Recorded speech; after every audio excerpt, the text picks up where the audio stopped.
আসসালামু আলাইকুম আমার প্রিয় শিক্ষার্থী। এসএসসি ব্যাচ 2025, আশা করি সকলেই ভালো আছো। তোমাদের প্রি টেস্টের জন্য জাস্ট আইসিটির একটা সাজেশন আর কি তোমাদের জন্য। তো দেখো, এখানে একটা প্রশ্ন আছে, 21 শতকে কোন বিষয়ের সাথে পরিচয় হয়েছে। তো 21 শতকের সাথে মানে কোন বিষয়ে, এটা তো আমরা বইয়েও পড়ছি, প্রথম চ্যাপ্টারেই আছে। এখানে অ্যান্সারটা হচ্ছে গ্লোবালাইজেশন অ্যান্ড ইন্টারনালাইজেশন, মানে বিশ্বায়ন এবং ইন্টারন্যাশনালাইজেশন মানে কি আন্তর্জাতিকায়ন। তারপর 2 নম্বর প্রশ্নে দেখো বলা আছে, নিলয় অনলাইনের মাধ্যমে এমবিএ ডিগ্রি অর্জন করেছে। তার কিছু বন্ধু কানাডাতে পড়াশোনা করে, সে তাদের সাথে নিয়মিত যোগাযোগ রাখে। পড়াশোনা শেষ করে প্রযুক্তির কল্যাণে নিলয় ঘরে বসেই কি করতেছে, অর্থ উপার্জন করে। অন্যদিকে তার বন্ধু মাহমুদও প্রযুক্তির কল্যাণে যে কোনো স্থান হতে ব্যবসায়িক কাজ সম্পন্ন করে। দেখো, যে কোনো স্থানে ব্যবসায়িক কাজ সম্পন্ন করে, সেটা হচ্ছে ই কমার্স। আর এখানে ই কমার্স করে হচ্ছে মাহমুদ। তো বাদ, নিলয়ের কথা বলছে।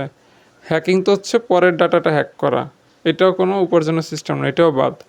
ভিডিও কনফারেন্সিং করাটা হচ্ছে মিটিং মিছিলের ক্ষেত্রে, তো এইটাও বাদ। তো অ্যান্সারটা হচ্ছে অর্থ উপার্জনের মাধ্যমটা হচ্ছে কি আউটসোর্সিং।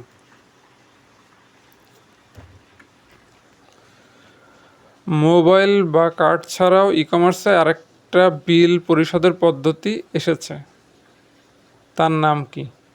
দেখো, ই পুঁজি জিনিসটা হচ্ছে অনলাইনের সাথে সম্পর্কিত ই পর্চা বা ই পুঁজি, মানে যেটা বিকাশ করে বর্তমানে। আর ইএমটিএস এই অপশনটা দুইবার না। আচ্ছা, যাই হোক, তোমরা হচ্ছে যারা দারাজে ক্রয় করো, এখানে একটা অপশন আছে হচ্ছে ক্যাশ অন ডেলিভারি। এটা হচ্ছে তুমি মোবাইল বা কার্ড ছাড়া, মানে ক্রেডিট কার্ড ডেবিট কার্ড ছাড়া বা মোবাইল ব্যাংকিং বিকাশ নগদ এগুলি বাদেও টাকা দিতে পারো, সেটা হচ্ছে ক্যাশ অন ডেলিভারি।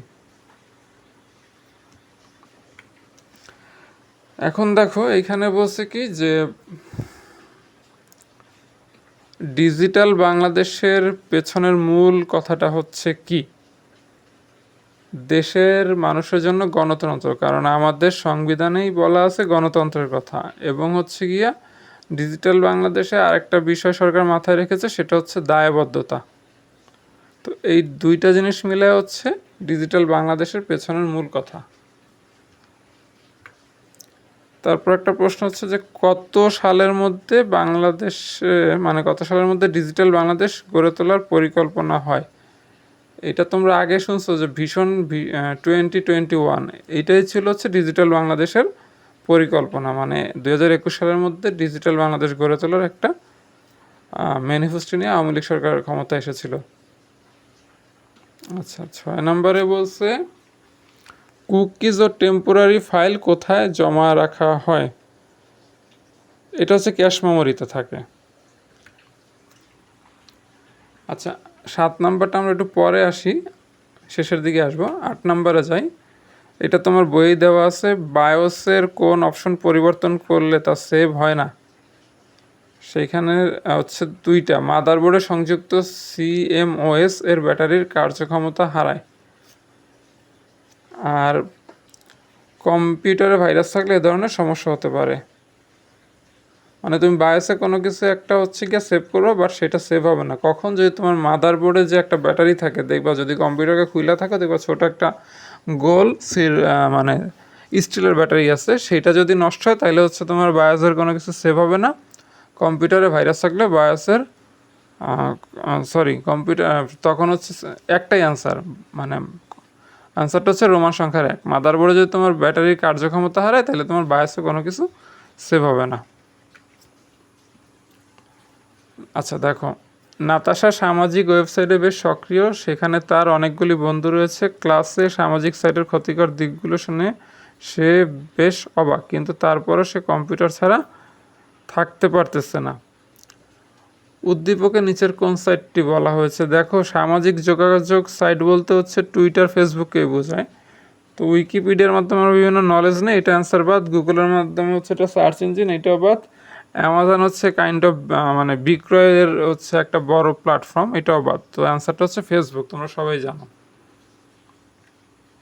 আচ্ছা, ইপাব ফরম্যাটে প্রকাশিত ইবুক পড়া হয় বুক রিডারের মাধ্যমে। এগুলি ডাইরেক্ট বইয়ে দেওয়া আছে, এগুলির হচ্ছে মানে তোমার এরকম এক্সপ্লেনেশন বইয়েও নাই।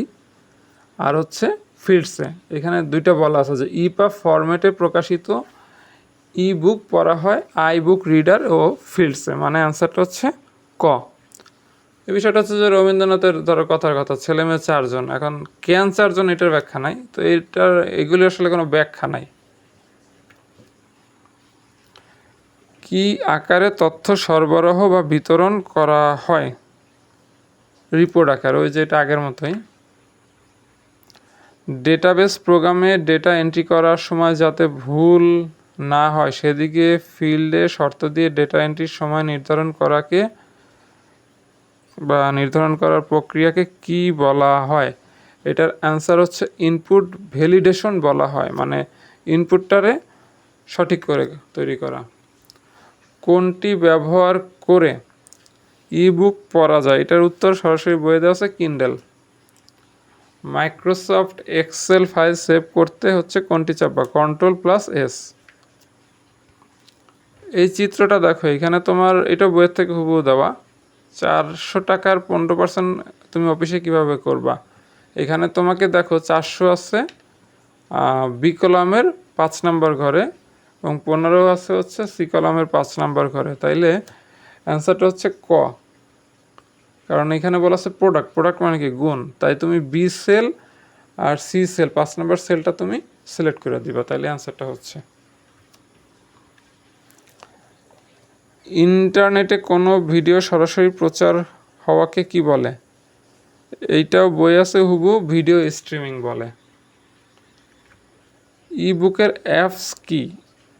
বুকে মানে চালাইতে যে অ্যাপস লাগে সেটা হচ্ছে কাইন্ড অফ সফটওয়্যার। ভাইরাস নয়, এটা হচ্ছে ভিয়েনাম, বই দেওয়া আছে। শুনতে দেশের নাম মনে হলো, এটা অ্যান্সার হচ্ছে সরি আমার ভুল হচ্ছে, ভাইরাস নয়, এখান তো বলছে ভাইরাস নয়, ভিয়েনা হচ্ছে একটা ভাইরাস, এস্টোনে একটা ভাইরাস, আর ঘানা হচ্ছে একটা দেশের নাম, ফোল্ডার একটা ভাইরাস। এখানে ভাইরাস নয়, এটা হবে ভিয়েনা, বাদ দিয়ে আর কি, ভিয়েনা ভাইরাস, এস্টোনা ভাইরাস, ফোল্ডার ভাইরাস, ঘানা হচ্ছে একটা দেশের নাম।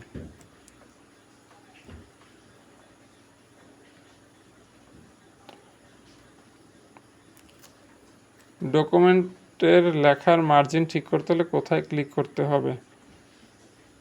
রিবনের পেজ লেআউট ট্যাবে। গ্রিন লাইন হচ্ছে, এটা বই থেকে দেওয়া, অ্যান্সার হচ্ছে 1 আর 2। মৌ ইন্টারনেট থেকে তার ট্যাবলেট কম্পিউটারে একটা বই ডাউনলোড করলো, কিন্তু বইটি যখন সে পড়তে চাইল তখন তাকে দেখানো হলো যে তার ডিভাইসে বই পড়ার উপযুক্ত নয়। এখন বই পড়ার জন্য একটা নির্দিষ্ট ডিভাইস লাগবে। এখন প্রশ্ন দুইটা দেখো, মৌ যদি সম্ভবত কোন মানে ধরনের বই ডাউনলোড করছে, এটার অ্যান্সার হচ্ছে, দেখো এটার অ্যান্সার হচ্ছে HTML ফরম্যাটে। আর উদ্দীপকের ডাউনলোডকৃত বইটা পড়ার জন্য কি লাগবে? এটা হচ্ছে তোমার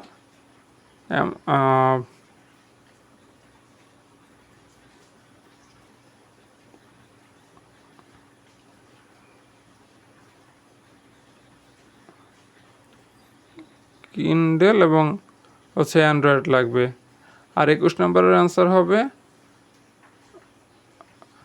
ইপাব ফরম্যাটে। আমার এটা ভুলেছে, 21 নম্বরের অ্যান্সার হবে গ, 22 নম্বরের অ্যান্সার হবে গ। অকিব একটা কোম্পানির প্রধান কর্মকর্তা, আগামীকাল বিদেশ থেকে একদল পরিদর্শক তার কোম্পানি পরিদর্শনে আসবে। তিনি তার ল্যাপটপে বসে ঠিক করেছেন অতিথিদের তাদের কোম্পানি সম্পর্কে কী কী দেখাবেন। এ কাজে তিনি একটা সফটওয়্যার ব্যবহার করে, এই সফটওয়্যারটার নাম কি? এটা হচ্ছে এক্সেল পাওয়ার পয়েন্ট বা Office PowerPoint. Excel PowerPoint না, sorry, Office PowerPoint. Office PowerPoint মানে হচ্ছে গিয়ে তোমার খ নাম্বার। ডাইরেক্ট সিলেকশন টুল দিয়ে লেখা সিলেক্ট করলে লেখার নিচে দিয়ে যে লাইন দেখা যায় সেই লাইনটাকে বলে হচ্ছে গিয়া বেস লাইন। এটা বইয়ে হুবহু আছে, লাইনগুলো মাঝখান দিয়ে ফাঁকা জায়গাকে বলে লিডিং। আচ্ছা, এবার 7 নাম্বারটার অ্যান্সারটা দেখো। অফিস সিস্টেম বলছে কম্পিউটারের ক্যারিয়ারের নাম নয়। অফিস সিস্টেম কোনো কম্পিউটারের ক্যারিয়ারের নাম না। তো আশা করি তোমরা এগুলি প্র্যাকটিস করবা এবং টেস্টে তোমাদের হেল্পফুল হবে। টেস্ট বলো, প্রি টেস্ট বলো, পরীক্ষায় কাজে লাগবে।